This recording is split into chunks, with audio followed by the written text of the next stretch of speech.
I don't consider myself a person who has like sort of inspired moments often or ever, but I remember kind of this when the movie ended in the credits, the sort of the last shot of Sasson Gabai's hand, you know, and the credits are, and I said to my wife, this has got to be staged. It was really like a cloud moment where the clouds kind of opened up and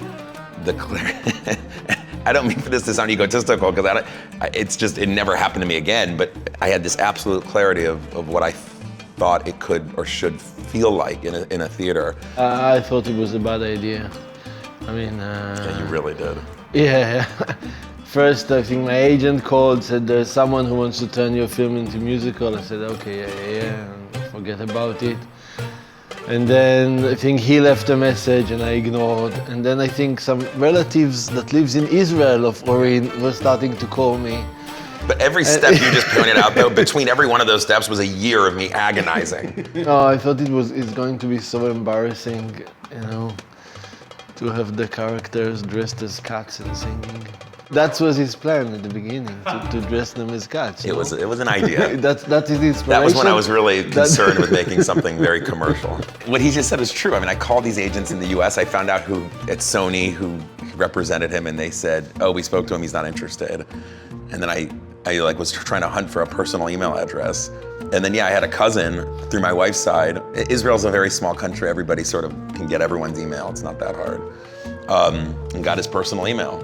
I was going to Israel every year, so I think at the next trip I just said, at least just meet me for coffee. Yeah, and then we met, and then I told you it was a bad idea. And then you told me it was a bad idea. If it wasn't for him, nothing would happen because he was so persistent in believing. I got a bit older.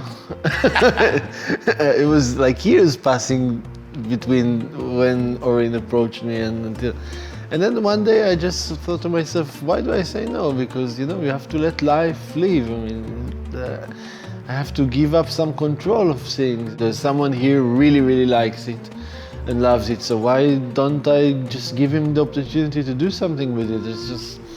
It suddenly struck me that I'm just being stupid. And then I remember when I saw it on stage the first time at the Atlantic, after years, it was first time to me to see it a little bit from afar, from the side, just looking at what is it, what's there, what's touching people's heart. And then I was thinking to myself, there's something blessed about this story, about the very simple fact that an orchestra comes into simple people's life. If in our own daily life, suddenly an orchestra came in and played tune to us washing the dishes, play a tune for us, you know, having a fight with the wife, play a tune for us. Just if we had an orchestra for all the little things in life. That's the trick of this show. There's not a lot of stuff happening. Things are very, very simple. The conversation is simple. It's not like, but still the music takes every moment and say it's important.